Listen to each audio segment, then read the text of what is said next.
believe in the ripple effect.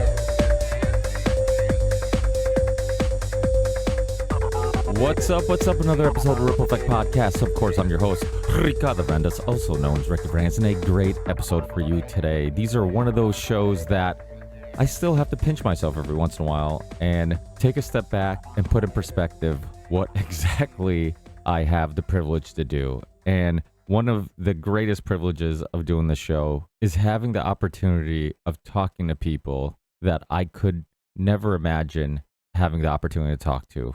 People like the singer of Fear Factory, Burton C. Bell, a band I grew up loving. The singer of Hatebreed, Jamie Josta, another band that had huge influences on me and was a huge part of my upbringing. I've gotten to talk to people like Glenn Jacobs, also known by WWE fans as Kane. I've gotten to chat with comedians like Jim Brewer and Jim Florentine. These are people that I honestly never could have imagined sitting down and having a 1 or 2 hour conversation with. And this podcast is no different. To have the opportunity to talk to NBA legend, Hall of Famer, and one of the greatest basketball players of all time, John Stockton. And the only thing cooler than having John Stockton on the Ripple Effect podcast for a second time is having Green Bay Packers legend, a NFL legend, Ken Ruettgers, also on, and he's also the co-host of The Ultimate Assist with John Stockton. Definitely check out that podcast. I'll put links in the show description. Like my intro song says, I do believe in the ripple effect. I believe that we can all make a difference. And these two athletes that joined me today inspired many people as players and now continue to inspire people as podcasters. But before we get into this amazing conversation, let me remind you, this is a value for value show. If you get any value out of the guests and conversations I bring to you, please consider giving some value back. It doesn't have to be financial. You can rate, review, tell people about the show, subscribe to the show on any platform you watch or listen to the Ripple Effect podcast. But if you can't financially support the show, there's plenty of ways of doing so. You can support us monthly on Patreon. You can send a one-time donation via Venmo or PayPal. You can check out our merch store at the Ripple Effect Podcast merch.com. And that is run by my dear friend Ryan Graham, who's also the host of the Independent Review podcast. But he's a small business owner who owns Big Frog Merch. He runs my merch store.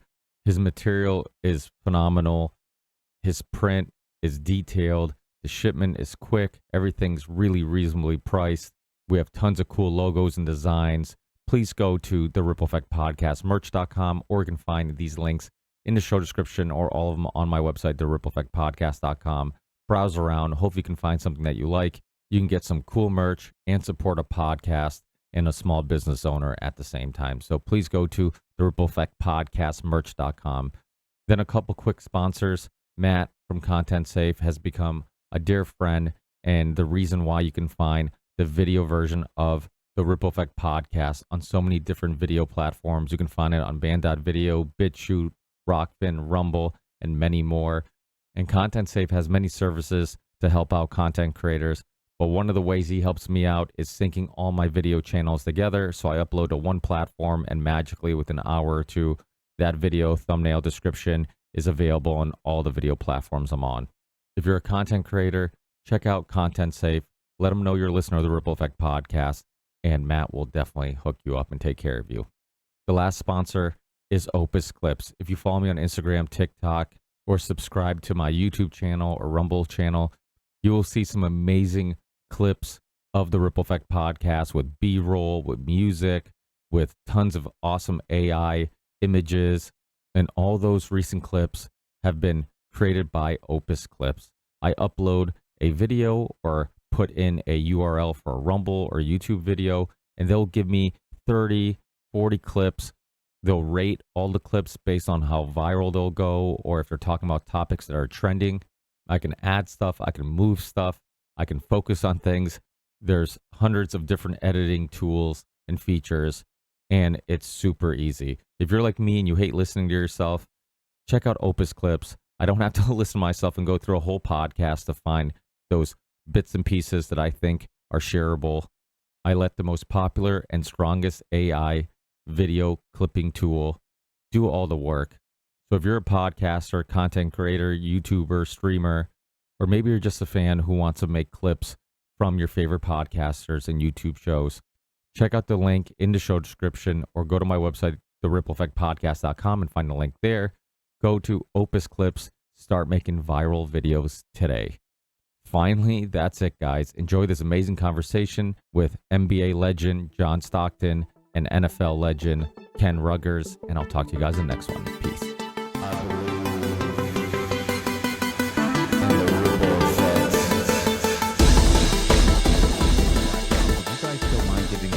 Background, and then maybe leading into how you guys met, how you guys became friends, and then what sparked the idea of starting the podcast.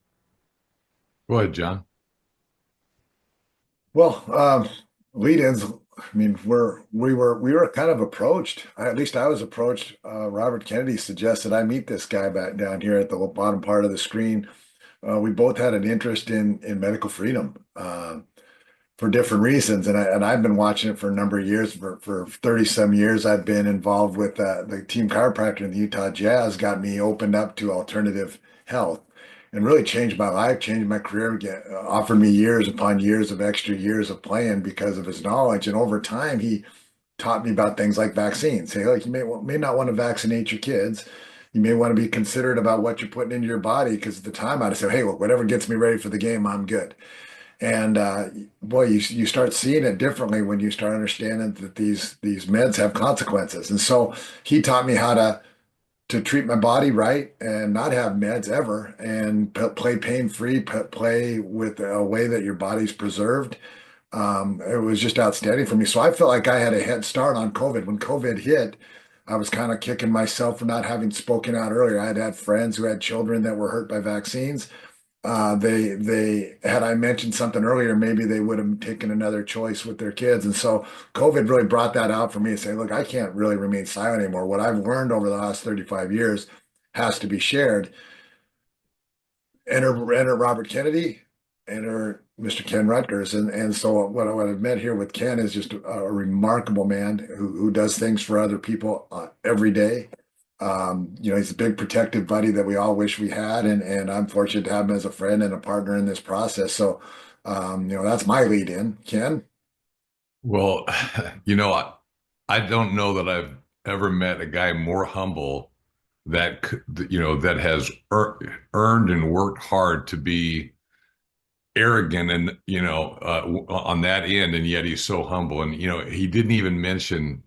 Because Ricky, you asked about kind of a background. I mean, John's sports background, and I'm not a huge sports fan. I always loved playing. I played for the Green Bay Packers for 12 years. In my last season, we went to the Super Bowl. I was a first-round draft pick in '85, the year the Bears won the Super Bowl. But John holds the NBA record for more records than I can mention, but his big one is the assists. He was in the NBA championship game at least once, probably a couple times.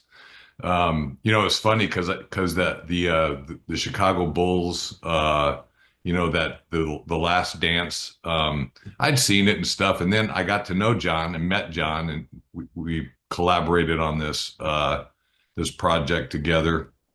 And I was in the sports bar the other day having a burger with one of my grandkids, and it was on, and it was at the place where they were in the last game of the championship. And I'm like, oh man, I'd already seen it once, but it was much more fascinating and interesting to watch it again. But John was on the Olympic Dream Team twice, gold medals, and I've had a chance to touch him, which most people don't get a chance to do that, but he's got those, and he earned those. I just got a chance to touch him. So, but yeah, what an amazing journey. And so for me getting into this space, Our youngest had some vaccine reactions in her first year, and kind of a blip, and we kind of dealt with it. And my wife mostly did it because we were playing football and very demanding. And of course, then COVID comes up, and um, gosh, it's hard to believe that 5 years ago, this spring, this time of year, 5 years ago is when all the lockdowns and the masking and all that stuff started happening. And I think we still, I think a lot of your listeners, Ricky, they've got that early hindsight, that early adopter hindsight perspective. But I think a lot of people out there, um, it's going to take a while before we look back and really get to it. But Kennedy uh, and John, Robert F. Kennedy Jr. and John and I had reached out to Senator Ron Johnson when my wife had become an early vaccine injured person with a small group of other women that had found each other online and couldn't get medical help, couldn't get media help, couldn't get political help. And so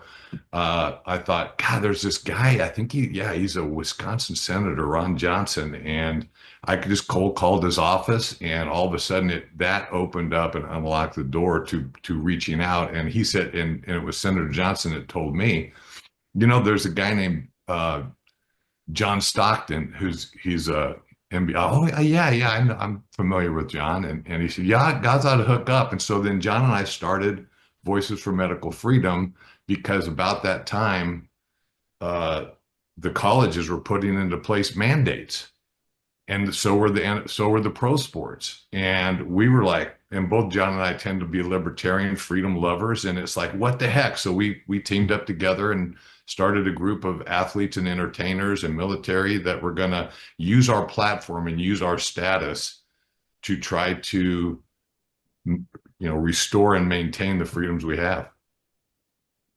Yeah, and there's not a lot of athletes and entertainers that would be outspoken, and I've had a few of them on the show, and I mean, the amount of courage it takes, because a lot of your fans, are going to turn on you, it's going to hurt with sponsorships. So to me, it's like I have such respect for these people who came out at the hardest time, because people forget. And I think we forget because, just like trauma, we kind of lock it in the back of our head and we try not to relive it. We try not to think about it. I mean, so many people are kind of just moving on with their lives. And I'm just like, do you realize what they did? I mean, they force little kids to wear masks every day to school. I went to school committee meetings, fought for them to take off the mask. I'm like, this is ridiculous. I'm like, this is supposed to be for their health. There's no protocol on like giving them masks if it drops on the ground. There's no protocol if they're wearing the same mask every day to school, a dirty mask that they're not replacing. I'm like, it's not about science. It's about compliance. I'm like, you just wanted people to follow this rule, and it was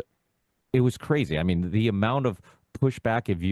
I ruined a couple family holidays just like because I couldn't not say something. Like my wife would nudge me and be like, just keep, I'm like, I can't, because if somebody's saying something that's untrue and I don't say something, it's going to continue to spread. And so I'm like, I need to say something and just put an end to like this, this false information that's spreading. And I lost my YouTube channel. It was growing after I had Peter McCullough and Dr. Robert Malone on, and I had Dr. Pierre Corey. I had the nurse from New York. I had so many people. Oh, Deborah Conrad. No, it was Maria Olson. Oh, different. Yeah. She was the one from that came out and talked about the overuse of ventilation, the ventilators, and how that was harming people. I had Brooke Jackson, who was a part of the Pfizer studies, the vaccine COVID studies, and who came out and said they were falsifying the studies, and she's in a huge lawsuit. Boom! One day I wake up, everything related to that Gmail account gone, and I'm just like, these are medical people. These are people who are in the field. The crazy thing too is like people always talk about John as like a fan of chiropractors. And by the way, great podcast you guys did with Dr. Bueller. I'm glad to finally hear him. You've talked a lot about him. It was awesome to hear about hear his story and his philosophy on the human body. But you come from a medical background. Your family has, you have nurses and whatnot in your family, right, John? Absolutely. Yeah, my mom was a nurse, my sister was a nurse. We pretty much followed the trend, whether it be vaccine schedules or, if there was ever a problem, you just call the doctor. We had antibiotics, we had the cough medicine that people joke about in movies, that would put you to sleep in a hurry. So yeah, it was we were comfortable with that. It took a long time. I try to be patient with people through this. It took me years upon years to let that creep into my mindset a little bit that something other than medicine could work. And boy, once your eyes are fully open to it, and then you see it everywhere, people forget quickly. Scurvy was a disease, back in the sailing days that happened to these sailors. Their teeth would fall out. I mean, it was a horrible, debilitating disease cured by vitamin C, nothing more. The ability to have some vitamin C in your food, that was it. And so it's not that preposterous to think that a simple vitamin can fix even the most disastrous disease. And when you start looking at it from that perspective, and then you start seeing, like I did with Dr. Bueller, one healing thing after another.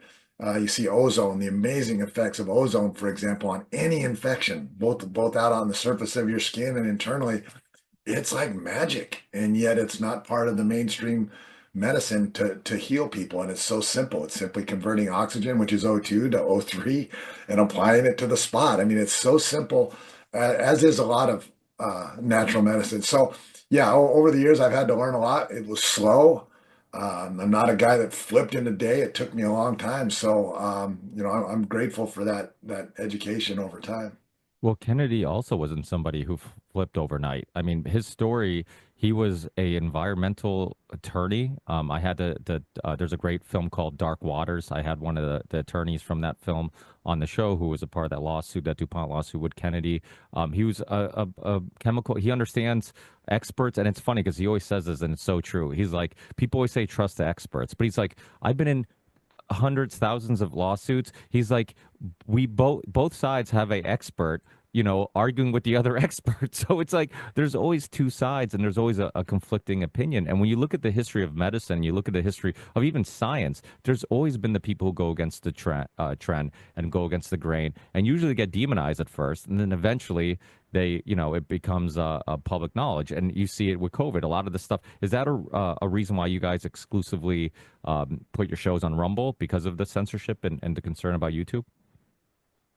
Yeah, I mean, early on, we were YouTube, and I think even before that, we had done some podcasts because we started to see an uptick in what seemed to be, from an observational perspective, an increase in sudden death, cause unknown, and all of a sudden we're like, what the heck? And so we started doing some podcasts with other, in other people's shows, and they were getting canceled. And the censorship that was out there, and the crisis, and the misinformation coming from people that were defining what that is. Of course, they say, hey, our truth is the truth, which and so yeah, and so we started on YouTube and got canceled and put into YouTube jail. And so then we went to Rumble. But thank goodness for Rumble. Yeah, without doubt. John, yeah, you want to expand on that? Well, just I think back to my dad a lot, and when these things happen, and is never follow the mob, never follow the mob. And there were just so many indicators about all this that said, hey, there's something wrong here. It doesn't make a lot of sense that the guys that are that are saying everybody else is committing misinformation, the ones that are in charge of that term, are flat lying. And when you have all the facts in front of you that they're lying, it's pretty hard to keep your mouth shut, because that's I think that people use the word existential. I don't know if it's that big, but it's certainly existential in terms of a free country that we've grown accustomed to. If you want a free country, you have to be able to have these opinions spoken and heard and understood by people, so they can all make their own decisions. Otherwise, we're just following one leader, one ruler. And both Ken and I agreed. We started Voices for Medical Freedom with the notion that this is hugely about medical freedom. What we found out after interviewing people for 2 years was it's really about freedom, period. Freedom, period. Well, and And our John, founding fathers. you have a lawsuit also going, that you're part of, right? That is related to censorship and free speech, right? Absolutely, yeah. It's my part in it. It's about doctors in the state of Washington who are losing their licenses because of soapbox speech. They were willing to speak out, not how they didn't do anything wrong with their patients. They were never accused of doing anything wrong with patients, but on their own free time elsewhere, they spoke out and said, "Hey, we want to take a look at these shots. They're not safe. Hey, some of the stuff you're getting, it's not true." And they're getting their licenses taken away by the Washington State Medical Board. And so, state of Washington, the Washington State Medical Board being sued by them. And my part in that is that because of Ken's my interest in this, we have the right to hear this information. So what they call it is standing. So I'm a state. They dismiss so many things, these courts, on standing. I'm a citizen of Washington State, so I have standing in that terms, but I also have the right to hear people's opinions, even if they differ from what mainstream or what the bosses want you to hear. I have a right to hear that. So we tried a quick thing with the Supreme Court, which they decided not to hear at this time, but it's still in the ninth district courts in appeal. I think it'll ultimately end up back at the Supreme Court to decide this because it's a First Amendment, it's absolutely a First Amendment issue that's worth arguing. Yeah, and it's not the first time they've suppressed information like this. I had a doctor on. He had the biggest. He was a pediatrician, biggest YouTube channel for pediatricians on YouTube, huge YouTube channel. They asked him to be so he was very open to parents staggering the schedule, not vaccinating. He's open to everything. So they actually contacted him to be a part of a study to see if there's any correlation between like autoimmune issues, allergies, any of these things with the kids that were getting more vaccines to less vaccines. He was a part of the study. The study showed that the less vaccines you had, the more likely to be healthy. And then they pulled his license. And he's like, it wasn't even my study. He's like, I'm agnostic. I let people do what they want. And they pulled, and then Dr. Brian Hooker, who's another one, he was a part of, he's been on, you guys know him well too. He was a part of the CDC whistleblower story, the Vax documentary that was suppressed. And, Robert De Niro got, initially talked poorly of it, watched it, and then a lesser known follow up interview on like Today Show or one of the morning shows. He talks about that like he thinks something's there and people should watch it. And you could tell like the interviewer were kind of pressing him. It's insane because out of all the topics everywhere, like I've been down like I've done child trafficking topics. There's no topic that seems to be censored more than like big anything that's related to big pharma and their money makers, which vaccines a big part of that. I mean, do you guys agree with that? Yeah, I think Robert Kennedy even said it once. He said vaccine makers will make $60 billion on the COVID shot, and they'll make five per year, and they'll make 550 billion per year on the damage caused by the shots, treating the damages with future drugs. So it's clearly a huge money thing. We both Ken and I have had issues with censorship. He mentioned YouTube. We were canceled, I think, first time for Dr. Bueller's first episode with Voices for Medical Freedom. But also, I remember just sending an email. It was a Political magazine article on Robert Kennedy, and I just thought it was interesting. It had some. This was really, really early on. It had some interesting truths about vaccine stats, data, just like you said.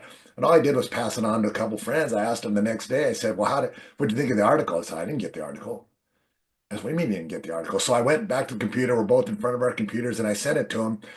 And he says, "I'm still not getting it. I'm still not getting it." So I took it away. I printed it. I put it back in the computer under a different name and sent it. It went right away. So that told me, even as a non-activist, just a guy trying to send an article, they're censoring even that. So what are they doing worldwide? It must be massive. But anyway, that's my part. Ken? No, I'd done the same thing where there was a point in mid 21, right, where the heat was turned up on the censorship dial, and I did the same thing, John. I was got on a phone call and we both got on our computers, and they were censoring email deliveries. I mean, Yeah. that's absolutely just crazy. So yeah, it's again, I don't want to liken this to the Holocaust, but these are things, that have some similar overtones and undertones that we should be aware of. And Kennedy often talks about the Milgram study. With how much trust and influence authority has in our lives. I would add to that.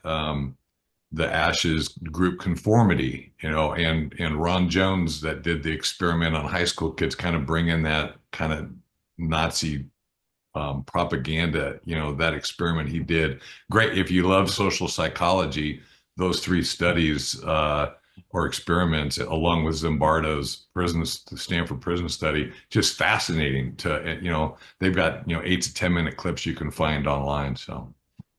Well, one quote that I love about the COVID era was somebody said they didn't force you to get the vaccine. They force you to have courage to stick up for yourself. And that's what you failed to do. And I agree 100%. I'm like, they didn't because I didn't get it. My kids are unvaccinated. I was that weirdo, back in 2015, arguing with my in-laws or arguing with, like, I'm not vaccinating my kids. And then even my wife, like, turned on me a little bit because she's like, well, everybody's saying you're crazy. Like, do you have any doubts that maybe we should? And I'm like, I believe in the human body. I believe Mother Nature has designed a amazing, weapon against diseases and viruses. If you give it sunlight, exercise, even love, right? Talking about studies, that study where they separated the monkey from its mother for the first time, starved it, right? And I think this had something to do with a conversation about Haslow's hierarchy of needs, right? Like what do we need to survive?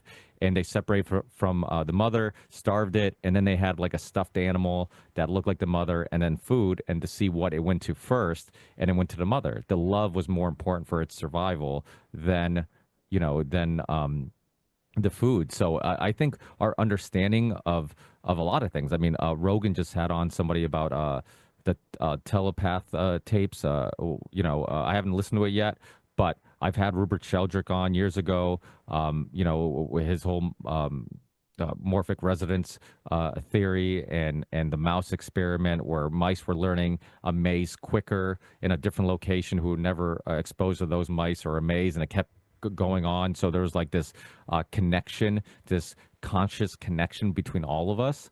And I think when you look at like the COVID era, when everybody kept saying, "Oh, it feels like it's a spiritual battle," that's what we're feeling. Like you could almost sense the anxiety and stress in the air. Everywhere I went publicly, I could sense it. I couldn't understand what I was feeling or why I was feeling it, but I felt it. And it really was a battle for our minds. And you guys just did a awesome podcast with somebody, the Ecuadorian amigo from who's the tech guy. Carlos.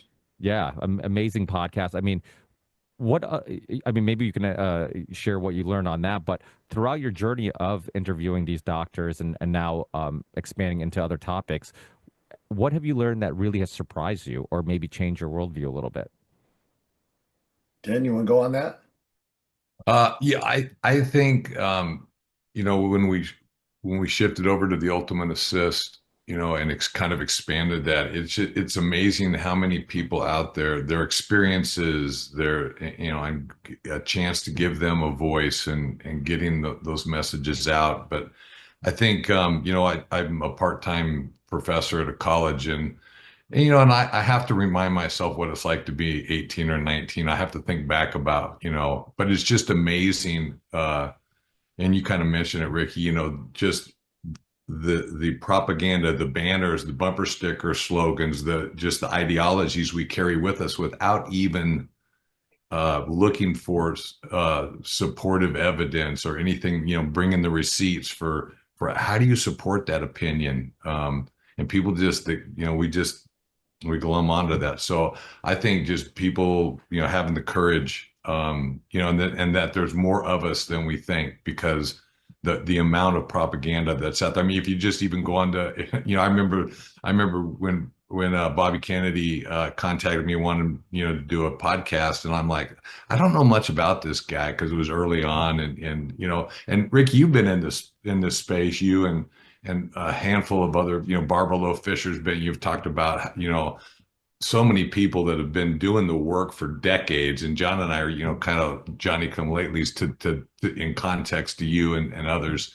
But yeah, just the amount of voices that are joining forces, it's encouraging.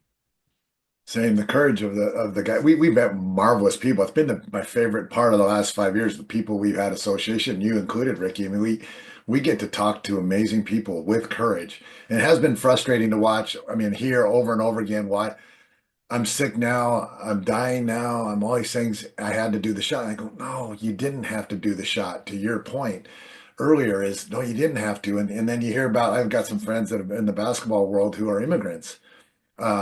They're still not American citizens. Every time they come and go, them and all their families complete shots. Every time they can't avoid it. If they want to be in America, if you want to keep your job, the pressure was overwhelming. If you want to do anything fun, if you want to travel, if you want to work, Or keep your job. Yeah. yeah, I mean, all these things. So the pressures, I'm again very understanding of that, but frustrated by the fact that more people didn't just say, because if everybody would have put their locked arms at the time and said, we're out, it would have just, it would have just fizzled, but they didn't. What shocked me though, more than anything, is the breadth of this, Ricky, is the size of the battle as we've dug into it. The World Health Organization. I mean, to talk about this is a global thing. In the United States, we're I can't believe what we gave into, but look at these other countries. I have kids overseas playing sports. These other countries, some of them, I mean, 100% sell out. We're doing the shots. You've got no choice. We're quarantining. We're everything. It was staggering to me, and that's why I think this particular election with Robert Kennedy and his influence has been such a huge relief for me. A relief, but also a boost to keep going because it's important. And we do have light at the end of the tunnel. We do have people in higher places with the ability to change things on a global level because the breadth of that was overwhelming for a long time. That's what I figured out. I think one other thing, John, too, as we've talked kind of skirted on this a little bit, but for both of us, when we spoke out, that first dip into that space, and it's like, hey man, especially at the peak of the cancel culture where people were getting doxxed and it's just crazy, right? And so you speak out, and then there's a few arrows that are coming your way. We did that in June of 21. My wife and I and Brianne Dressen, who is a real outspoken advocate. Her book recently, Worth a Shot, came out, and she's been in this space. We put ourselves out there, and it's like the arrows we took are like, is that it? That's all you got, really? Well, I was expecting it to hurt. That's nothing, man. Hey, bring it on. And it's that first, and it goes back to Ash's group Conformity. When one person stands up, you give courage to other people that are on the edge, and they stand up, and pretty soon, and I think that happened, John, to your point about this global thing. I think it also, we did stand up against the whole passport, the whole, medical cards to travel. I was glad to see that at least at that degree, United States citizens, and we stood up, and I think they backed off of that because there was enough pushback. Without a doubt. I mean, it's amazing that now all the things you guys were censored and really called kooks, like myself for saying, is I was now. called a kook. Well, I'm sure somebody called us a kook, even if it Now wasn't. I'm offended. Somebody to our, probably not to our face, but somebody was calling us a kook behind our backs, I'm sure. But isn't it amazing that like how far we've come? That like I am optimistic that conversations about fluoride are now like actual conversations people are taking seriously. Aluminum and deodorant. I've been telling people about this. You guys familiar with the Yuka app? Yuka, and it's a pretty cool app. You can scan the barcode on any cosmetic thing or food, and I have my Yes. kid scan stuff. Even though I disagree with it on its opinions on sodium and high fat content, because I think that's also been propaganda by the food industry. I think sodium's an essential mineral. You need it to survive. And that's a whole nother story with I've had Robert Lusting on and others, that was in the sugar coated documentary and showed how the sugar industry demonized fats. And then you started introducing the low fat milk, low fat, yogurt, and everybody's just ignoring the fact that removing fat and adding sugar. So that was another. I mean, how many people are chronically ill because of like they were just following the rules. They were my pediatrician told me to vaccinate my kids. Then the food pyramid told me to feed them with grains and breads and pastas. And I don't get it. I listen to everybody, and my kids fat and sick. Like it's amazing the amount of propaganda. So it's like in many cases, like I almost feel bad for people because it's like they don't know where to go. They don't know. There's so many conflicting perspectives that it's hard for many people to filter out, the truth and the false information. Well, you mentioned fluoride at the time. Spokane, my hometown, was working on getting fluoride. It's a long story. We don't need to dig into it, but I'm sitting in there in meetings with these guys. And then I'm listening. I shake my head. I said, "You guys realize this is the same discussion we're having relative to the COVID shot? The big money's coming in. They're bribing you. They're saying they're going to pay for the test. They're going to pay for the implementation to have this poison injected into your water system that you and your family get to enjoy for the rest of your life." I mean, the patterns were all the same, and you start seeing those patterns just like the vaccines, and medicines. You start seeing it, and you go, "Wow, it's not okay." And to then, I think at that point, remain silent. It'd be completely irresponsible. And I don't know. Well, I'll take another tangent here if you allow me. I remember watching a golf tournament long, long time ago with Jack Nicklaus. It wasn't a tournament, it was just a friendly thing. And I'm just a young kid with a camera, and he's walking from one hole to a hole. And you remember those cameras, if you didn't wind them, when you click, it didn't click. And he's right face to face with me. I got this great shot of Jack Nicklaus, and it doesn't click. And I go, "Oh my God, no, no." So I quickly wind it, and I look up, and he stood there and he waited for his kid. I mean, there's a crowd. I'm just a little kid. He just waited. And I thought, what amazing presence and understanding who you are. And then, his confidence, and he's the guy, right? He's not arrogant, but he's confident. And I thought about in this whole process is if we all understood that we have a responsibility to these little kids. We have a responsibility to people that look up to us to actually speak out, to wait for the picture and speak the truth to these people. That's a duty. So there's just no way to get away from it at this point. I'm an old guy. I've got nothing else to do but to try to help out my grandkids. And it's a responsibility at this point. Yeah, well, one of I coach my kids in basketball and soccer, and one of my favorite quotes is, well, I'm Portuguese, so they have to play soccer. It's in our blood. But a good coach can change a game. A great coach can change a life. And one thing I constantly remind myself, it's like I was that kid that maybe that adult, took the time to chat with me, give me a piece of advice, and that adult, like, they probably never thought about that moment again, but for some reason it stuck with me forever. So I never take for granted that like any interaction I have with a youth player or a kid or even my own kids, like that conversation could be one of those conversations, to take the time to do that. And, it's, Ken, you working at a university, speaking of kids, are you seeing, or what's your opinions on some of the issue with schools becoming more of a place that teaches you what to think instead of how to think?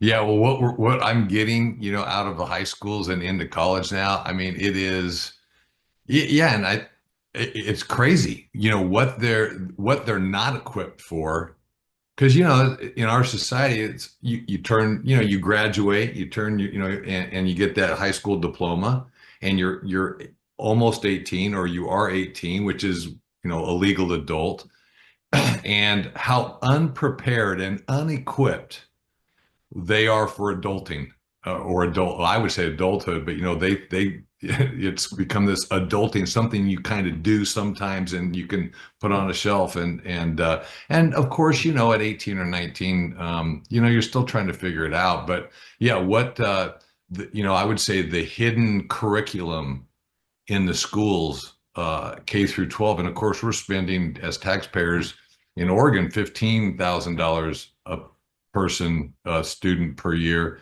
I think in New York City, I think it's up around 30 to 35,000. And what are we getting for that? And one of the things I do ask my students, I said, tell me, what I'm getting out of, paying for your, almost $200,000 K through 12, right? what do I get out of that as a taxpayer? What do we as a society? Because I'm trying to help them think, in a more macro, a bigger societal perspective. And yeah, we're not teaching them, how to do adulthood well, but we are that hidden agenda of really a Marxist perspective, right? Of a kind of a utopian philosophy.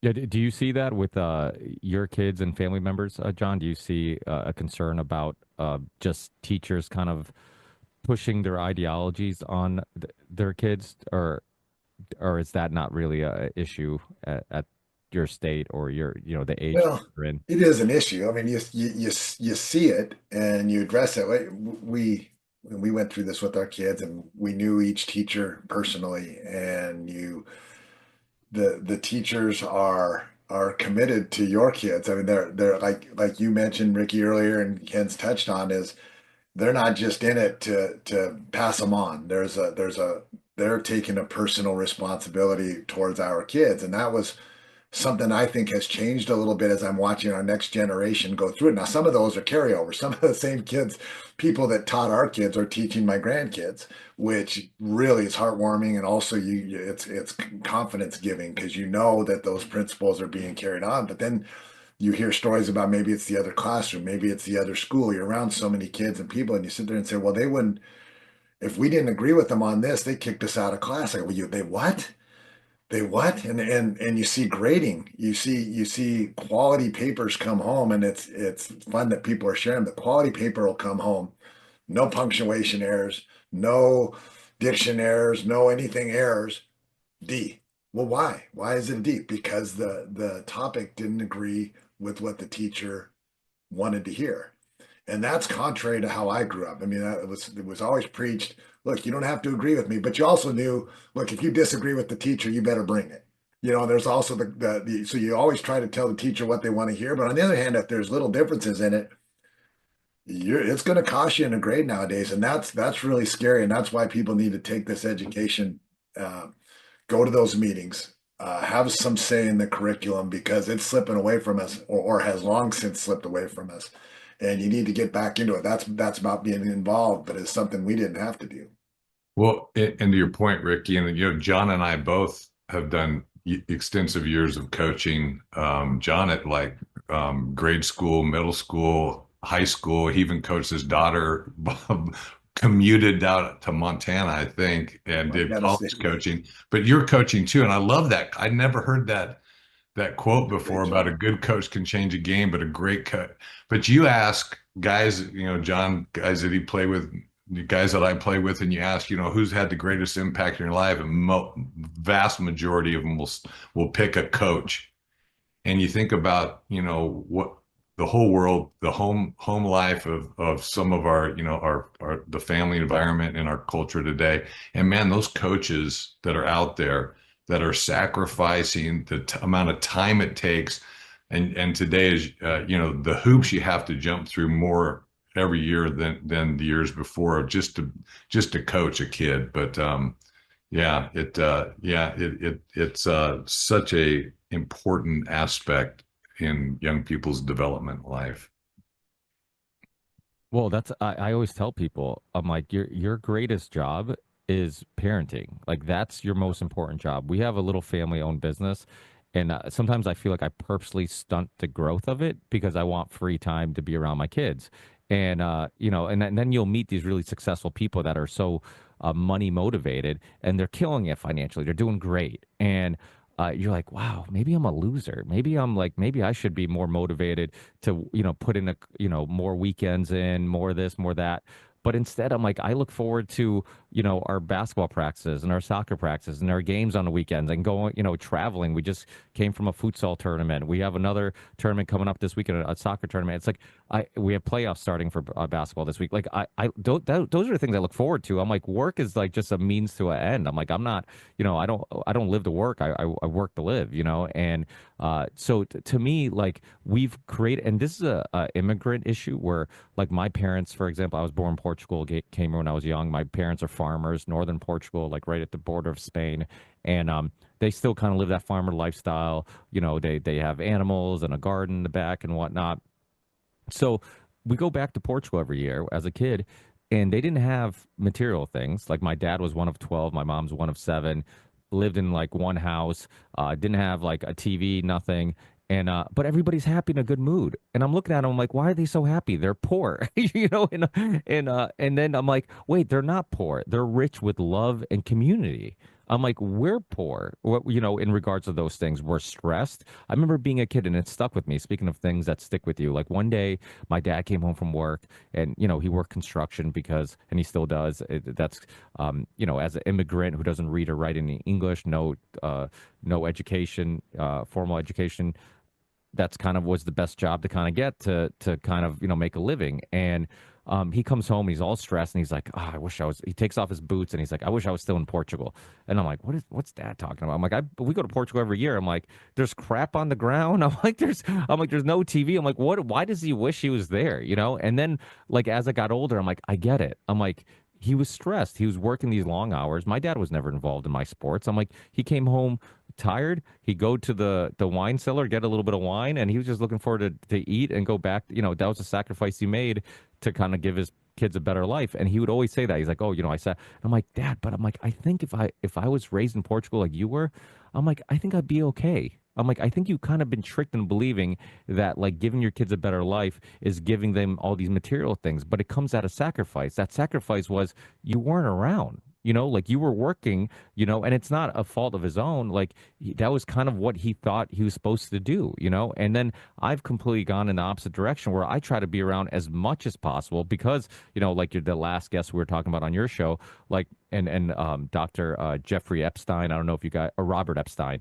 That's a wrong Jeffrey You Epstein. want to get that one right. I want to get that one right. Don't clip that, fans. Robert Epstein.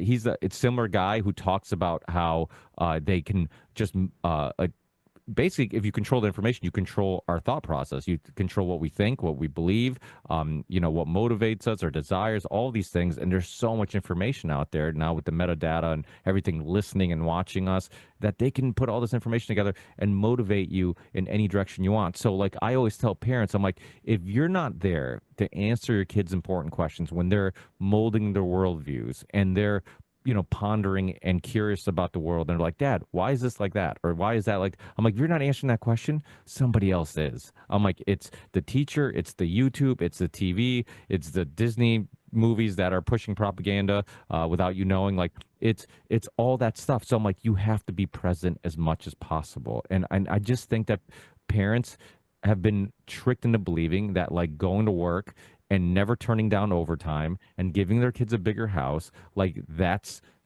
being a good parent. And I'm always like, no, because your kids don't care if they live in $100,000 house or $1 million house. Like how many dysfunctional families live in those $1 million houses? A lot, and then you go to like these tribal places in the Amazon, there's no signs of depression or anxiety or any of it. I'm going on a long rant myself, but this gets me going because as a parent, like I feel bad for kids. I feel bad for parents because I feel like they've been kind of told that the most important job is the one that makes money. And even though that's important, of course, you can't neglect that. But I'm like, you have to be present. You have to, you can do everything what you think is quote unquote right, like work all you want. And then you're like, I don't know what happened to my kid. I did everything right. I put him in a good school. I did it. And he turned out to be a mess up, and a screw up. And I'm like, yeah, but were you there? Were you there? And I see it all the time with like, living in Massachusetts. I'm right outside the Basketball Hall of Fame, a little town. And it's there's so many great immigrant parents that their kids end up being drug addicts, overdose, all this stuff. And everybody's like, I don't get it. Their parents were such good people. I'm like, yeah, but all they did was work. And that kid needed love. He didn't need money. So sorry, that's my long rant. That's all right. Well, yeah, I think you can add to that. You want to be there. It's just being there, just sitting there. I don't know if it's wanting to be there. I mean, truly enjoying the company of your kids is a great gift. It's a great gift to yourself. I think if I were to do it all over again, my wife and I, we didn't give kids cell phones. I think sophomore year in high school, they could have a cell phone so that they could call home. We joked about our oldest. He had 25 minutes of phone call he could make. and texts cost him. So he refused to text and he wouldn't, 25 minutes. I mean, so looking back at that, saying that was actually a pretty good decision we stumbled on. Looking forward, I'd say I'm not sure I'd give my kid a cell phone, period. All the way through high school. You want to get it when you're 18, you can get a job, you can buy your own phone, because that adds such influence that you don't have control over. Similarly, the TV set. One thing we stumbled on at our house that we could have afforded different rooms and different TVs. We had one TV set.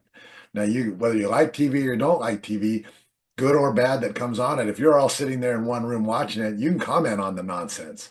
So something stupid comes on. My dad was great at it. Something dumb came on the TV. Turn that. We have to get up and turn the knob, but it sent a message. So even if you're watching baloney that comes on TV often, you can flip the channel and you can make a statement about it as a group.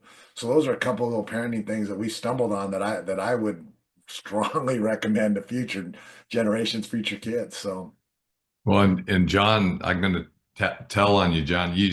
John still uses a flip phone, and I got to tell you, the crazier life gets, the more envious and jealous I am of you, John. It is Well, quite a bit simpler, especially when you drop it. It survives. it's a good point.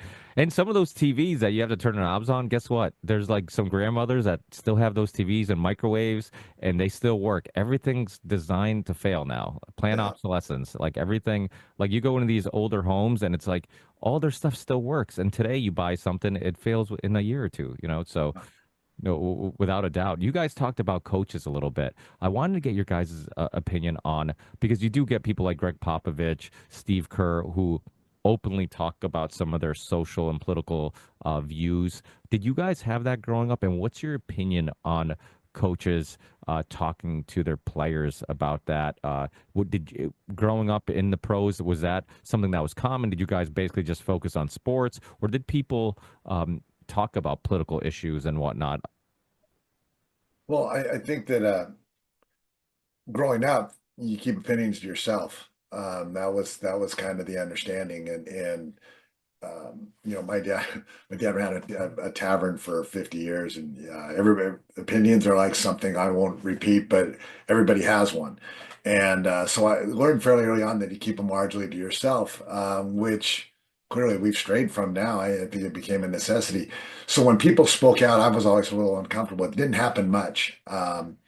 But now it seems to be almost like it almost seems like it's a duty for athletes to step out and make sure that everybody understands everything they're thinking. That's again back to the cell phones and the posting and the messaging and all these things. Everybody needs to know what I'm thinking all the time.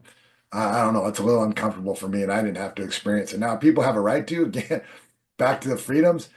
I don't like what you say. I don't agree with what you say, but I agree that you have a right to say it. And I think that's a real huge, important distinction that we all need to understand and remember.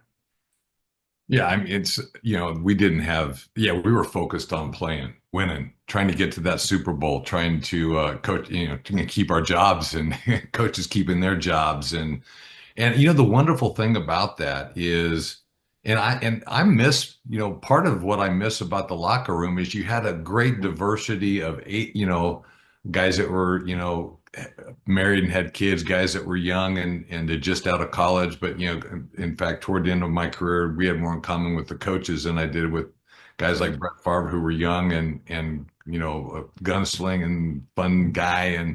But yeah, not a lot of politics, maybe a little bit like Reggie White was, he and I did some, spoke out and did some speaking engagements on racial reconciliation and anti-race, but not to the level, not even close, because winning was the focus. And so just like in the military, when you have a mission, it brings people together, and different philosophical or political views divides people. So yeah, I think coaches, would probably rather not have to deal with that if they're really focused on winning, because that seems more divisive within a team and a country for that matter. But again, if you want to speak out, and have that right to speak out, right? I don't have to like it, but man, like John says, I sure will fight for your right to say things that I don't agree with, because I think that's such an important constitutional or human right, an inalienable right beyond the civil rights, right? And you know, God bless you, but I think to have people um, cancel you, and put pressure on you for what you say, or dox you, or threaten your livelihood. I think that's just wrong. Or contrarianly, or in addition to that, I think in the last few years, and I think it's fading now, but at the peak of it, there was demands that you accept and validate my belief system. Boy, that really went deep sideways for a few years. I think we're coming out of that, thankfully. What's your opinion on players speaking out? You get like a Jalen Rose, who I think maybe might have been blackballed at the Olympics due to his open comments towards Nike, and now I think he created his own shoe, and he's kind of trying to fight that. Do you think players should use their platforms to state their opinions, or do you think that like maybe keep your opinions to yourself until you're older, like and you're retired, and you're like, hey, you know what? I got nothing else to do. I might as well start sharing my opinions now.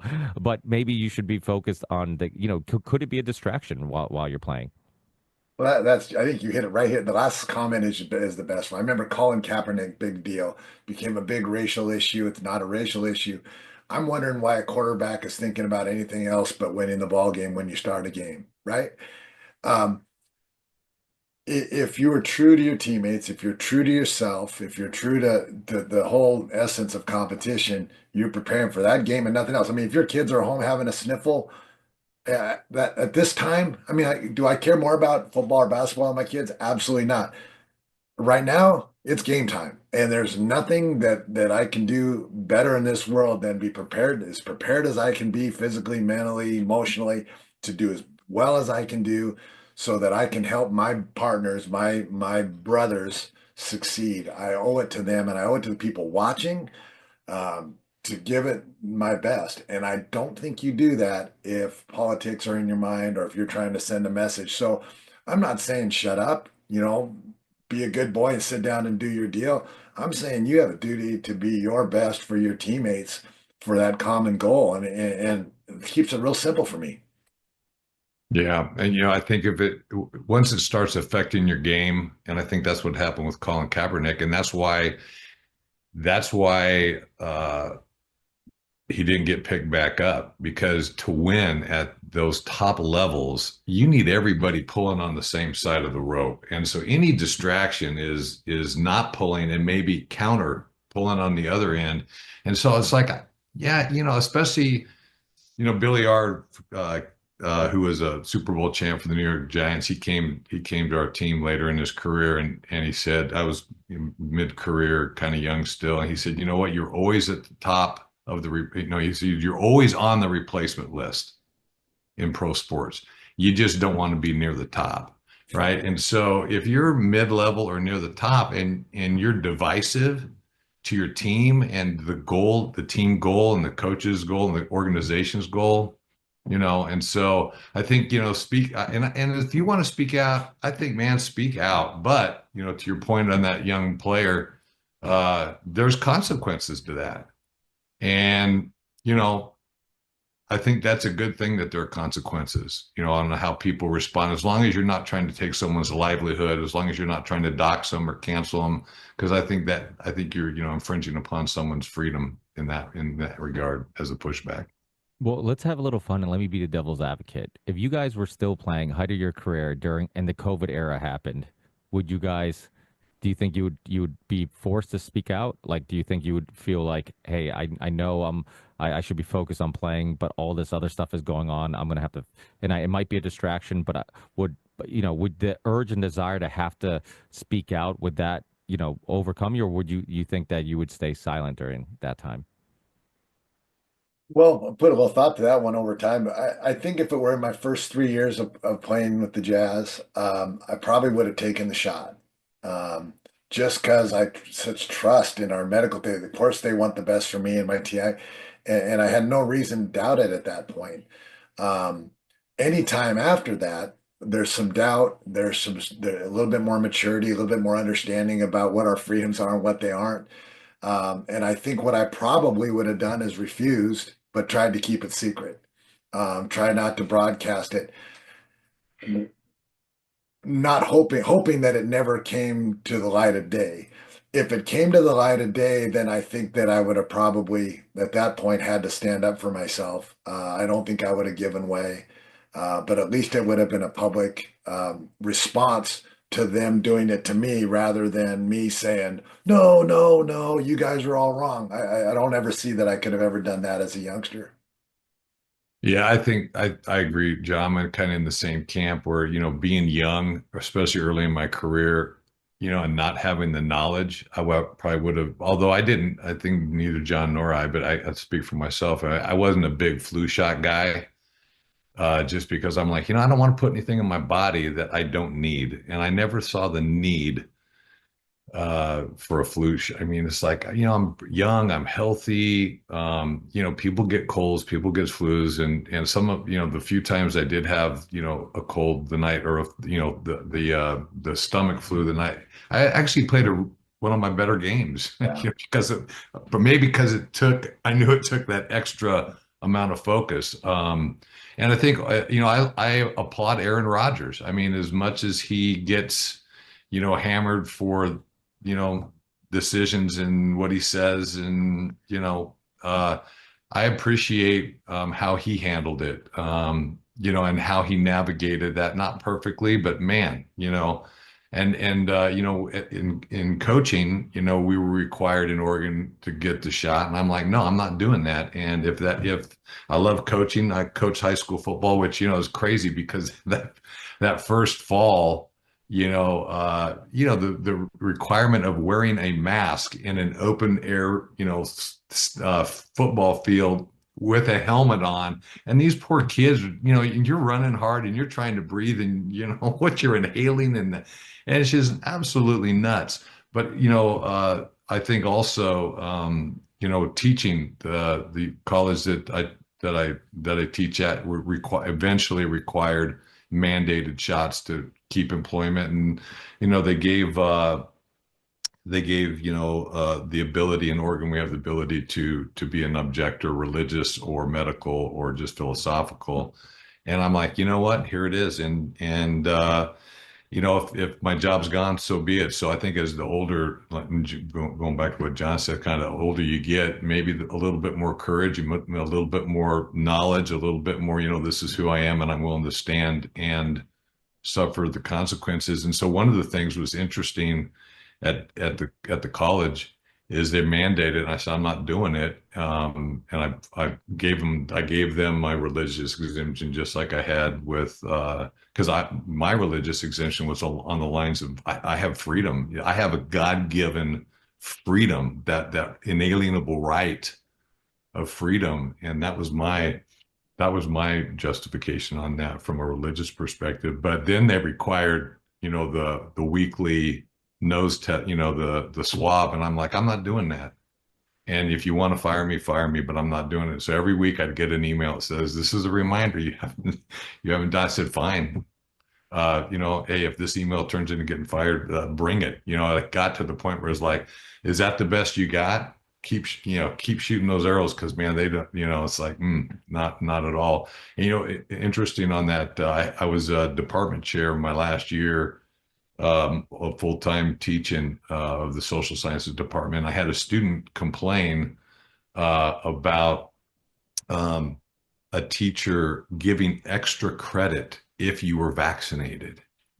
And I'm like, are you kidding me? So, I mean, I said, okay, we're taking this to, and I went to the disabilities department, the multicultural department, because these are issues that kind of fit under their umbrellas. And then I went to the president. I said, this is outrageous that you're giving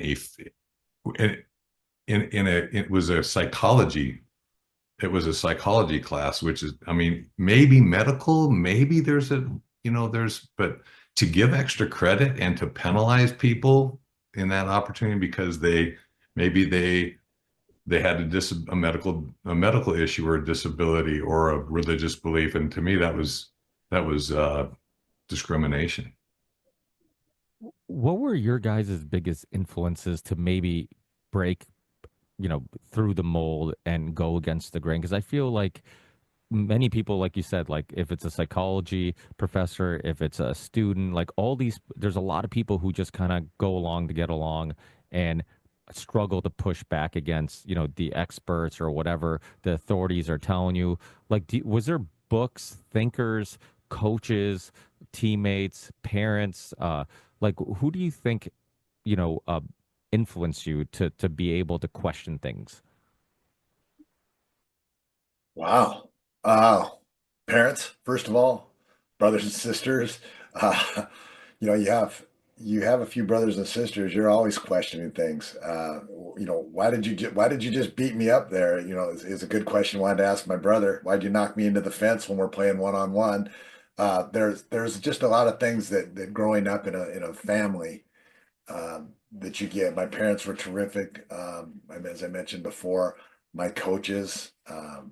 One of the coaches in particular, I've disagreed with more in these past 5 years than we have my entire life. And he was one of the ones that suggested, look, I don't necessarily agree with you, but I defend your right to do it. And you got to be careful on that you always hold to that. So those influences came throughout life. Books that I've read, I seem to have gravitated to guys that have taken heroic stances. I think of George Washington, whether we don't know everything about him or Thomas, none of those guys, but I do know the guys that signed the Declaration of Independence, for example, would have been hung if we'd have lost the war.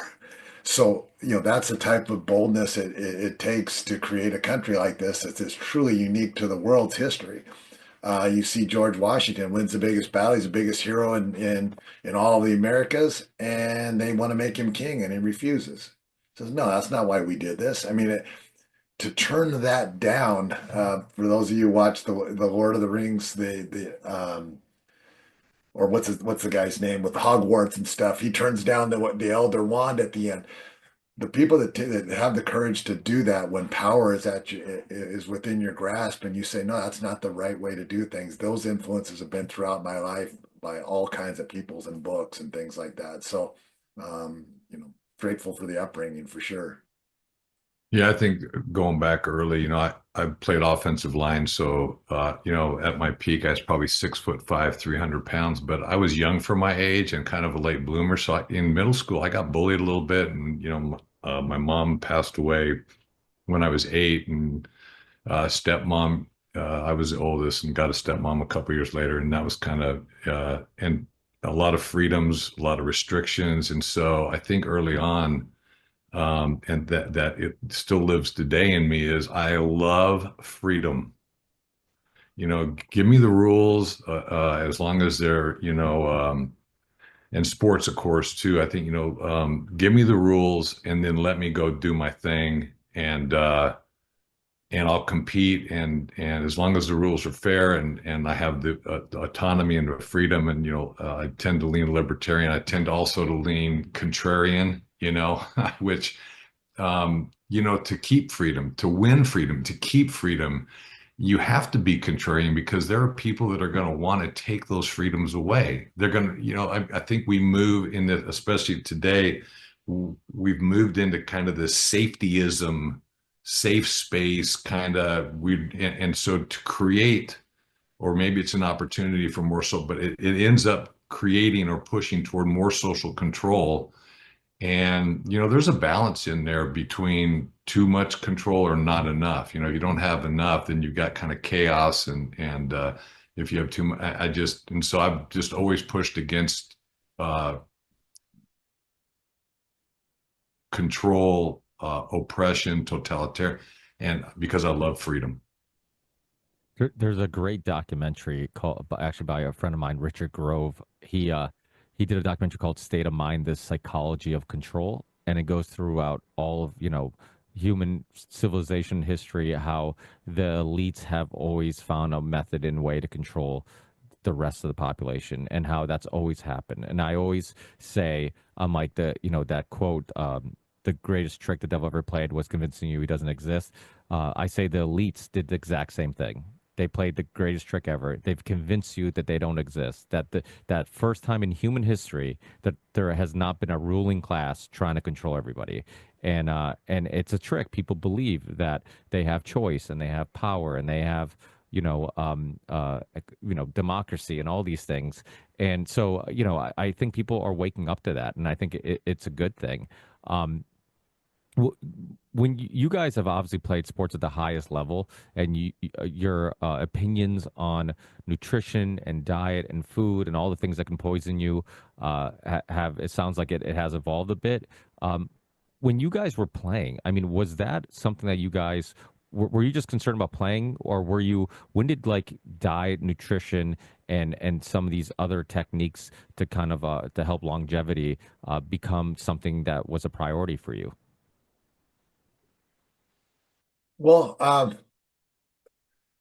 dietary suggestions have changed from the time I was a child till now. And what it's, the exercises, for example, that were supposed to be healthy for you when you were a kid, by the time you were a teenager, they're saying, "What are you doing that for? That's the worst thing you could possibly be doing." And the same has happened with food and whatnot throughout. So I would say mostly I had no concern for nutrition. I eat cheeseburgers a ton for lunches. Uh, Whatever mom had on the table or my wife had on the table was good, and you never saw that any of that could be harmful for you in any way. So really didn't dive in deeply into nutrition, although I ate what the common thought was at the time was the best. I mean, there was a time where everybody thought you should eat pasta all the time completely because it's carbs and you need the carbs to run around and do your thing. And then there was a big protein shift where no, if you're going to build muscle, you got to do. So I tried to stay balanced with all that stuff, and a little bit like Wile E. Coyote, eateth anything. You just keep eating and make sure that the fire has something to burn. And nutrition came in more to play as I got older. And again, a little wisdom and maturity comes into play. And even that's changed. I mean, we were supposed to have nothing but vegetables. Well, then they find out with glyphosates on all your vegetables, and then you're grinding it up into a smoothie so you can stand it, and you're just hyperdosing yourself with glyphosate. So it's been tough to be very nutritiously sound. Hopefully, with Robert back in with this Make America Healthy again and trying to get glyphosate out, the food dyes, the preservatives, then we're back to, hey, maybe vegetables, hey, maybe that balanced diet's going to be great. But right now, I think we're trying our best, try to eat organically, try to eat meats that aren't that tainted, and let her rip. Yeah, I was growing up young. I was young for my school grade, and always felt like I needed every advantage I could get to compete, on the field of play, and probably not the best athlete. Of course, John and I talk quite a bit about how do you even define what an athlete is, well, obviously we have a common, constructed idea of what it is, but John and I would depart a little or add to that. But I remember, early on in high school, taking a bus, maybe making a couple of transfers to the gym, working out when, most athletes weren't hitting the weight room heavy, and protein was the big thing back then as far as, liver pills and lots of eggs and protein and that kind of thing. And then I was getting recruited by USC, and they didn't have the greatest weight room facility at the time. And I was about 235 coming out of high school. And, you got Anthony Munoz, who was a Hall of Famer at offensive line. And, he went down with an injury. And this guy named Don Mosbark, and he got named this guy named Bruce Matt. I mean, these guys were huge, and I thought, man, I don't know if I can break in, but one advantage I have is, I think, is my focus on nutrition and extra, lifting weights and working hard outside of and so yeah, I never thought I could ever make it just by showing up and playing, but did all the things. And now today, and well, and at this time of year they've got the NFL, the scouting combine. And it's really interesting. So when I was coming out of college, my senior year, they had the NFL scouting combine. And so I got my strength coach to go to ask some of the people he knew that were NFL strength coaches, what were the different drills that they have you doing. And nobody was showing, nobody was broadcasting the NFL combine on on ESPN and this 2 or 3 day event, making it all that. But I got all the different drills that they test you on, and so was working on those for weeks before. And you could tell the guys that had there's me and another guy that you could tell had done those drills, and everybody else was trying to figure it out as we were doing it. And so, I ended up really helping myself out in the draft. But nowadays, not only is everybody doing nutrition and lifting and continuing to do the science that are giving us more insight into more efficient and more beneficial ways of training and not overtraining as well. But even like regarding this, you look at the scouting combine, guys now they're saying, I'm going to go full time into training for the combine and the NFL and getting ready for that, because the amount of money and the knowledge that's out there, and it's gone to several levels from when I was playing. But you got to be careful, because just like at my gym and many gyms I've been to, you see those personal trainers who don't look like they're in shape, but they're really good at selling some training that they're, doing, like, hey, you should be doing these exercises and you should be, and it's like, what are you doing? Like, everybody who's in the best shape in this gym are not doing those exercises. So it's like, well, what do so you guys have been around a lot of great athletes. You've been and a lot of good athletes, and I would consider you guys both great athletes. You make it to the pinnacle of your sport. What do you think was the difference? If it wasn't diet and nutrition, was it the like Ken said, like, was it like finding every little thing I could do to like get that edge? If hydration, exercise, was a specific exercise, stretching, was it putting in the extra hours? Was it maybe a emphasis on software and not just hardware, right? Because I always say, like, the greatest athletes have a combination of hardware and software, right? And that's just my opinion, but I'd love to get your guys' opinion on that. What do you mean by hardware and software? So, First of all, hardware would be like your physical okay, attributes, and then software would be your mental attributes, your okay, nature, your discipline, and that type of stuff. okay. Well, after remembering my career and watching my kids go through certain things, and um, one thing that I felt was one of my advantages was I just loved it. I just loved it.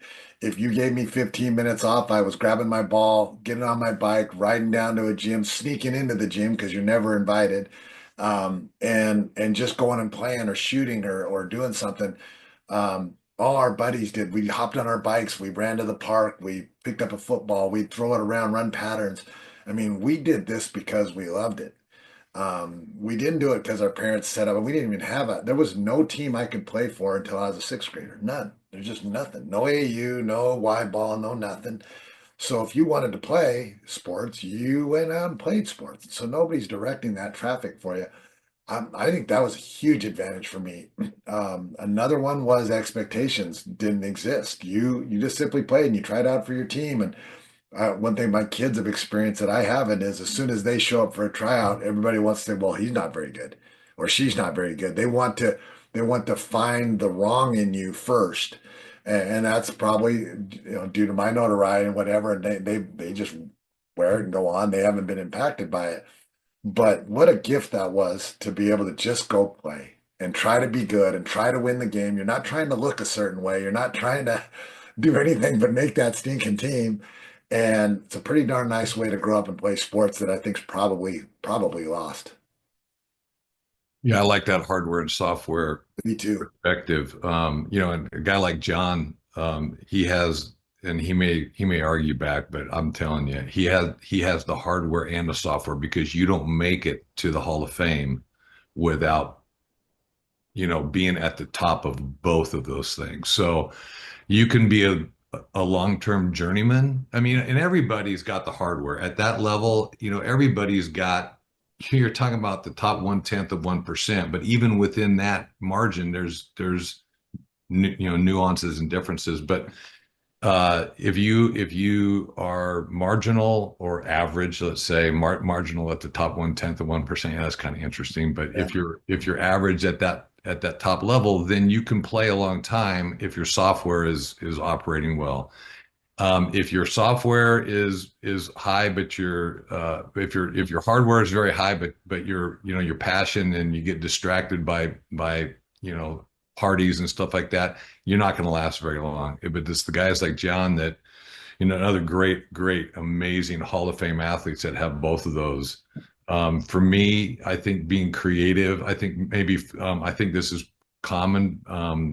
I think fear of failure was a great motivator, for me anyway. I didn't want to let my teammates down. I didn't want to be embarrassed. I didn't want to let my coaches, my hometown, my teammates down. And so getting creative and going to those levels and the dedication, loved to play, loved the competition, loved the challenge, as a blindside left tackle, playing against guys that were Pro Bowlers, that were future Hall of Famers, guys like Lawrence Taylor and Bruce Smith and Derek Thomas and Richard Dent, and out of a 16 game season, maybe 13 or 14 of those games on that blind side is going to be against those guys. And so it's like, and so in the off season in the summer, we'd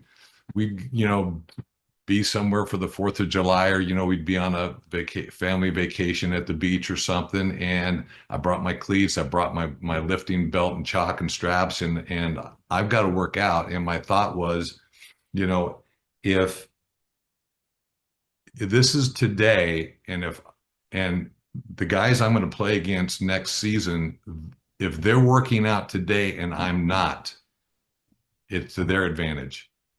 If they're not working out, then I am, and that's an opportunity for an advantage. And if we both are, then the winner goes to who's worked the hardest that day or most efficiently, or in that right balance place. And I started this when I was my last couple of years in college. Back in the days before the internet, I sent away to all the colleges that we were going to play. I knew who I was going to play against. I sent away and I asked their sports information department, can you send me an 8x10 of this guy I'm going to play? And then I put those up in my bedroom. And every day I woke up and I saw those guys and I said, those are the guys I'm going to have to play, in October and November and September. And what are they doing today? And what am I doing today? And I had that reminder up and it's just getting creative.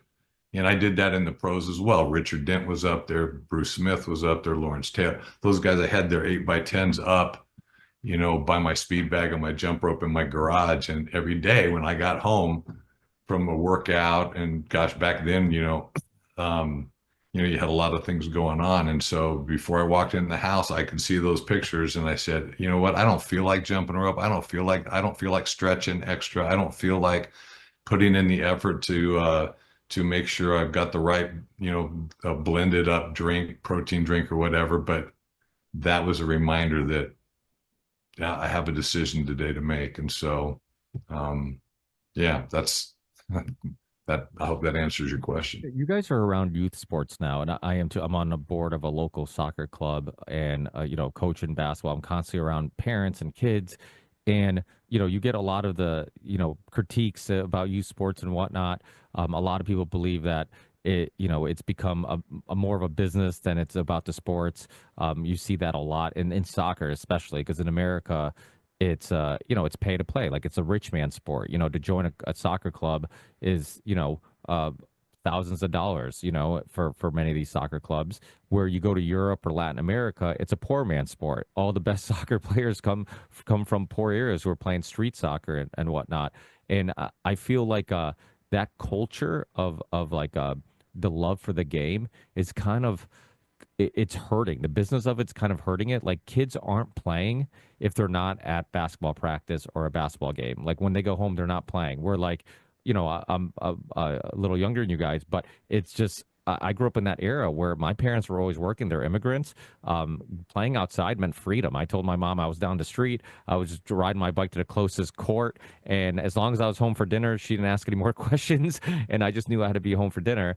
And, you were playing with older kids, younger kids. There's no over coaching, right? There's no coach saying you have to run this play. So I relate it to a lot to the soccer culture overseas too, because they play a lot of street soccer and futsal, where it's like it's 3-on-3 or 4-on-4 or 5-on-5 small sided games, and there's a lot of trash talking. There's a lot of me trying things. I'm trying to humiliate you, trying to put it between your legs or whatever, and it gives kids that freedom. But you're seeing now in the youth system where it's like it's all about going to practice, listen to the coach. It's a little bit of over coaching. I mean, do you see that as a problem? It almost seems like it's a cultural problem. And do you think that's why some of the European teams and players are now almost surpassing some of the American players?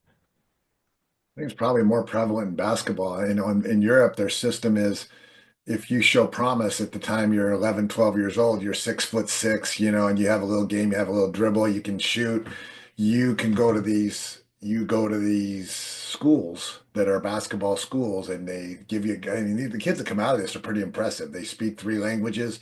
They're gentlemen. They have been playing basketball 4 hours a day since they were 11 with people older, and they have a pretty good chance of succeeding.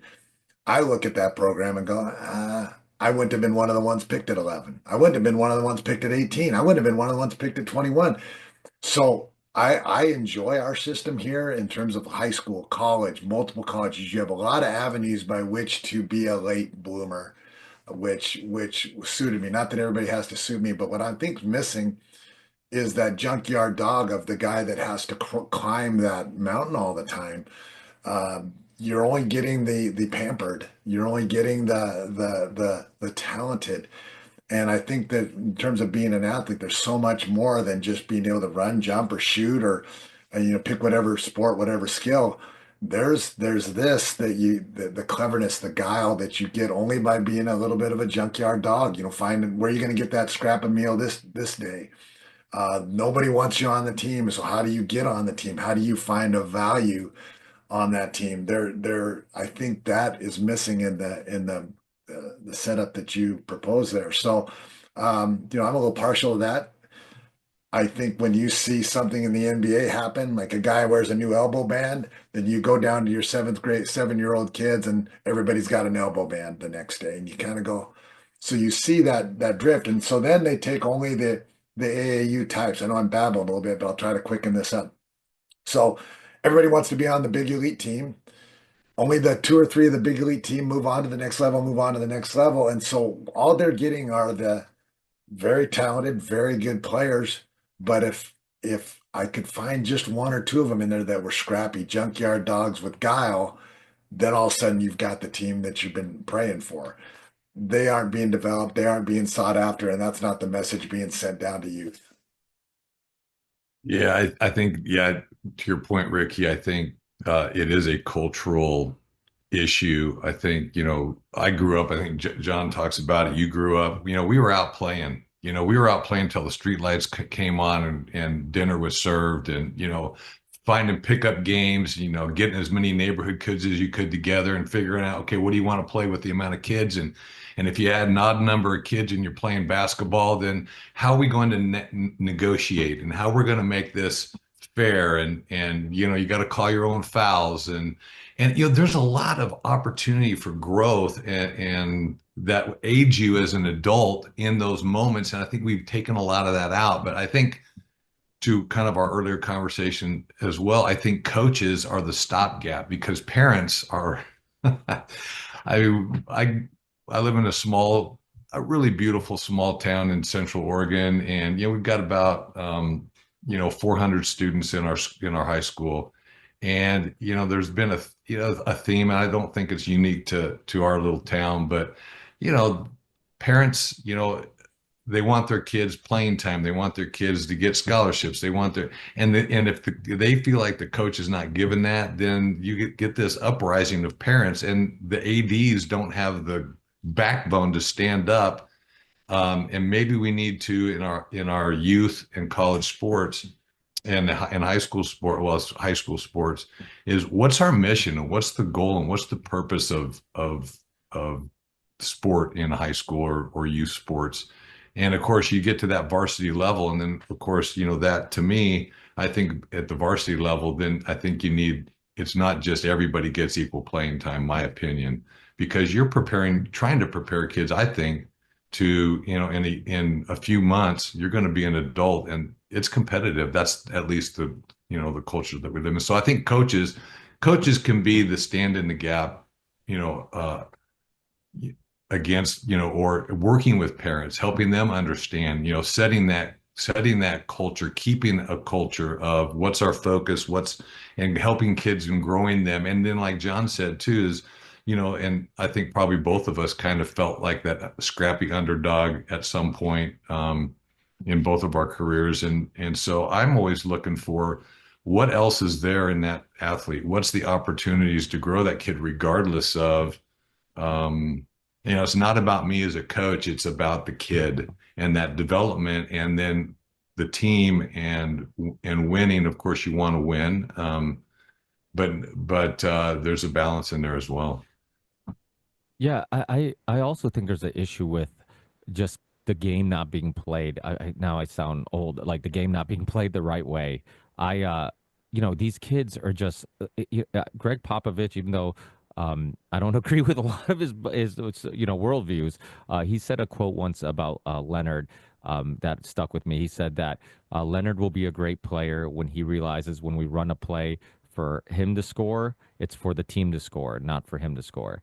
And it was this idea of like, we're running this play because you're our best option, but it's not about you. It's about the team, And I think, that's so important to get kids to buy in and to, and I think love and playing time should be earned. It shouldn't be given, right? You earn those things. You don't ask for them. You earn those things. And I read an email to my parents before the basketball season. I'm like, hey, if your kid wants to play rec, I'll hook him up with a rec team. But I'm like, playing time's earned. I'm like, if he gives me effort, and like you said, it's about the learning the discipline, learning that hard work pays off. But guess what? When you do succeed, nothing feels better. And when you don't succeed, nothing sure hurt more, because that's a great motivator. I mean, Kevin Garnett talked to himself every game of his life because he was trying to find a way to motivate himself to take him to the next level. And, everybody, I'm sure you guys had doubters your whole lives, which I love hearing, because I talk to parents all the time and they're always like, oh, it's not like my kid's going pro. I'm like, you know how many pros had people tell their kids? It's like people don't hear those stories. They only see them when they've succeeded. They don't see all your guys' bumps in the road, all the times you maybe were doubted or maybe even doubted yourself, right? Like that. There's a lot of that before you get to that success. Oh yeah, failure's huge. Embarrassment's huge. I mean, I agree with you. I don't think everybody should have equal playing time, even in youth. Those lessons are lost if we don't adhere to them a little bit better, like the old days. I mean, if you're coaching, you should try to win, and I think that should be your prime. That's why That's why you play a sport. The goal is to win. I think practice is a time where you can develop and develop and develop, and you what I try to do when I'm coach is make sure everybody understands that I do appreciate what you're bringing to the game. If you haven't scored a point in 7 games, but look, you screened out their guy every time, and now we get every rebound. You have to be in tune with it enough to appreciate that, even though that person's probably not going to be the one that moves on. There's a value to your team, and it needs to be not so much honored, but recognized. Hey, doggone it, Molly, that's a great screen out. We got that rebound because of you. So now Sally just scored her 27th point because you did your job. That can be done fairly easily. I don't like participation trophies. It's false. Playing time's false. End of games now. If you watch it now, it drives me crazy. People are insulted. In fact, there was a big fight in the state of Washington in a high school game because um, a guy was holding the ball as the clock was ticking down. Clearly, they were going to win the game, and a guy who continued to play stole it from him. He was offended by the fact that he kept playing to the buzzer, tackled him, and there was a big melee, which reopens the question: is what is the appropriate way to finish a game when you're in the lead? I think the appropriate way is to continue playing. If you have a lead, you run out the clock. If you're down, I watch guys, they're down 10 points, and they'll stop. They've given up, and they've just started. It's ugly. Meanwhile, the guys that aren't playing as much, aren't as good, that have worked hard in practice, that's an opportunity to play those guys. Are we just going to put those guys in just to put the ball into their arm? I think you have them play it out. You have those guys in, that's their opportunity to shine, to show you what they can do, to get better, to have play out, to have experience. And we're just saying, no, no, no, put it under your arms because we don't want to run the score up. It's so false. It drives me crazy.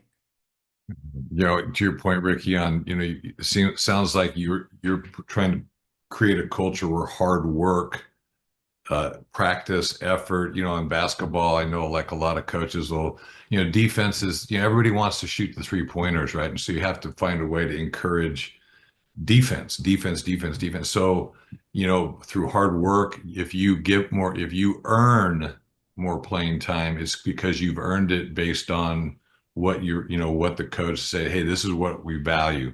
So if you work hard, we're going to reward that. And so the more whatever you reward, you're going to get more of. So that's great. I think, with what John said too, is like, I don't think, you deserve, equal playing time just because you breathe and you have a pulse. I mean, okay, maybe, okay, grade school, middle school, because people, kids are developing at different rates, and you want to give those kids a chance. But you start getting up, varsity, high school and beyond, then yeah, I mean, that's just part of our world, in a competitive world. And I think we want to help teach not only the people that are starting because they've earned that starting position, but what's your role? I mean, I loved basketball, but I was terrible. I mean, man, I threw up nothing but bricks on offense. I was good on defense, and probably helped me, in my pass protection as a professional athlete, football player. But I was on my junior year in high school, I sat the bench, and but I knew my role, and I knew I could help the team in practice, and I was available occasionally if by that time I was kind of a bigger guy, but I was there to help to become a better athlete and work on my footwork. But while I'm there, I knew my role, and so learning your roles and being responsible in whatever that role is to help the team, that's so important, and it's such a great lesson to learn and to come into adulthood equipped with. Do you guys spend time talking to the young kids in regards to their psychology, like, trying to get them to understand that, like, hey, the game, you should feel like the game matters, right? And you should, these type of things, or do you just focus on like skill work at a young age? And, or, when do you think that that should become a priority where it's like, hey, maybe we should get these kids to start, looking at the game more like it's a battle, like you're going to war, which that's always been my favorite part. You go, like, it's like you feel like I can go to war without actually being in any real danger, but I have that sense of like we're going to war as a team, and it creates a unity because it's like we're all going together, and I got your back and you got my back, and it creates a bond that, it's hard to explain, but it's a similar bond you see with like police officers, EMT, military, right? Because it's like anytime you depend on somebody and you have each other's back and you go to war together, there's a respect that you gain. Is that something that you guys even worry about at a young age, or is that something you kind of let it maybe organically happen, or do you try to emphasize some of that? Well, that line between organic and letting it happen, it's pretty small. I think we're both parents, and I whether it's basketball or whether it's you're out weeding in the yard or doing your shrubs, it's an opportunity to have conversation. Things come up, and I just like with censorship, you try not to self-censor yourself because you're wondering if the kids are going to think, oh, dad. But there's just topics that come up with my kids. It's rebounding. I rebound a lot I have 4 kids still playing basketball, and so I'm out there rebounding, but we're talking the whole time, and we're talking about life, we're talking about experiences, we're talking about basketball, of course. When I'm coaching little kids, yeah, we're working on balance. We're working on vision. We're working on the power angles of our bodies, so we're always ready to do things. But meanwhile, we're talking about, well, what is mental toughness? You guys just ran up and down 4 times. Mental toughness, folks, is when you ignore that you're tired and you can still make that layup. That's what mental toughness is. And so they hear it. They may not understand it or be able to put it into the form, but I guarantee they'll take it with. That's what our coach did to me in 6th grade, 7th and 8th grade. Terms I wouldn't really understand for a number of years, but they were in there and you understood exactly what he meant. So when we're coaching, doing the fundamentals, doing skill development, it's the perfect time to insert all those things, just continually sharing that wisdom. Yeah, I like your I don't know where the NFL is today I watched the game and I kind of like, I don't these guys are too friendly to each other. Yeah. Honest to goodness, it's like I get it, and can we save that for the off season, at charity events and the Pro Bowl but during the season, it's like, we all stood on the line on one side of the battlefield and the other team stood on the other side and we did the national anthem. I'm looking across going, it's about a 60-minute war coming up. And and after the game, hey, good game. And but man, it's like I don't know, man. I just too much friendliness for me, for my likings, and maybe I'm just a knucklehead, but I actually got the privilege because John and I did a speaking engagement up in Spokane, and so I got the privilege to watch John do the rebounds with his adult son who's playing in professional basketball, and I just sat there and I watched and I marveled at his son was putting up a shot every 5.5 seconds for 40 minutes. I mean, that's like 500 plus shots and um, not doing it with intention of getting better. And I so loved watching that, and I remember my daughter she was a senior playing basketball. And she went on to play college basketball, but she was a senior when she loved the Lakers. Her favorite Kobe Bryant was her favorite. So we went to a basketball game. We went to a Blazer game in Portland, the Portland Blazers, and there was a guy he was like their sixth player, and the starter was out, so he was coming in, but he went out pre-game and was taken and had a couple guys rebounding and a coach feeding him the ball and you could see he went through this shooting from here and then shooting from this position and that and 10 shots at each and then back around and then working. I'm like, wow, that's amazing. I was just fast. I love going to watch sporting events early, even at the high school level, to see how are these athletes preparing for their competition. And I said to my daughter, I said, hey, see that guy right there that's doing that? I mean, he's out, 20 minutes before. What's he doing? And she's, well, I don't know, he's practicing. I said, yeah, he's practicing. He's working on getting better. He's taking the opportunity of time. We all have 24 hours in a day, and he's working on getting better. Is it a certain kind of special Gatorade that he's drinking? Is there a genetic that he's got that you don't have? Because she wanted to play college ball and she's like, how can I said, what does he have that allows him or encourages him, influences him to do that you don't have? And that's what I try to bring to my athletes that I coach is awareness of that. One of the mantras I use is, are you getting by or are you getting better? And so every time, for a down lineman, you put almost every play, you put your hand on the ground. Certainly there's a snap. And so, for about 2.5 to 3 seconds, that's all for 3 seconds. And then you get, 30 seconds of a break. And then and you put your hand on the ground and the ball snapped. And what are you doing in that, whether it's a drill or a game? Are you getting by or are you getting better? And that's what makes the pros is every time they put their hand down, every time they're on the free throw line and they're getting ready to take a shot, or every time a guy swings a club at a golf ball, that is like, well, and I used to play with a guy too, and he'd come into the locker room in Tunch Ilkin, pro bowler, team captain in the Steeler, great, amazing guy. And he would come in and, Andy Reid was an assistant coach, John Gruden, Steve Mariucci, Mike Holmgren was the head coach.